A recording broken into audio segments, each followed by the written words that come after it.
देखो, राजकीय पार्षद बनने के लिए गोली खाने को तैयार है हमारे राष्ट्रीय सेना। ये हमारे राजकीय पार्षद हैं। और भगवत पार्षद बनने के लिए हमको कितना तैयार होना पड़ेगा।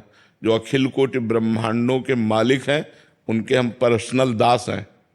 कितना बड़ा तैयार होना पड़ेगा। तो हमको गाली भी खानी है, हमको अपमान भी सहना है, हमको प्रतिकूलता भी सहनी है। और आपकी ही तरफ, इसमें एक उदाहरण बहुत बढ़िया लगता है।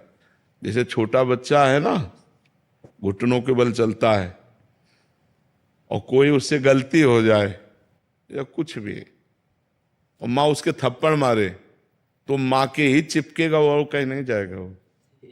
नहीं, माँ उसको मारे तो माँ के ही ऊपर गोद में चढ़ना चाहेगा कि आपके सिवा हमारा कोई है नहीं, तो मारो चाहे पीटो।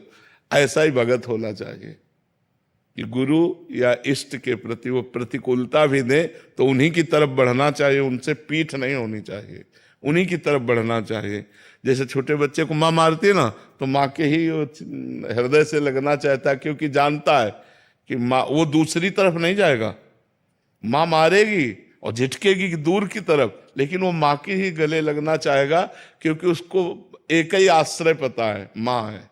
अगर कोई बाहर भयभीत कर रहा है तो भाग के ना आ पाएगा, तो यहीं से पुकारेगा माँ माँ माँ। बस ऐसे ही हमारी भक्ति होनी चाहिए कि अगर हमें भय लग रहा है तो राम राम राम, राधा राधा राधा, कृष्ण कृष्ण कृष्ण।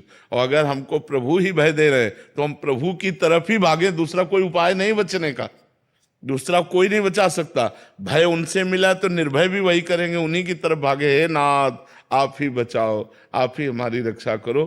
तो हमें लगता है इष्ट और गुरु की तरफ से प्रतिकूलता दिखाई देती है, पर होती नहीं। गुरु और इष्ट एक ही है। तो इष्ट के लिए कहा गया मंगल भवन अमंगल। तो जब मंगल भवन है, अमंगल है ही नहीं मंगल भवन में, तो वो हमारा अमंगल कैसे कर सकते हैं।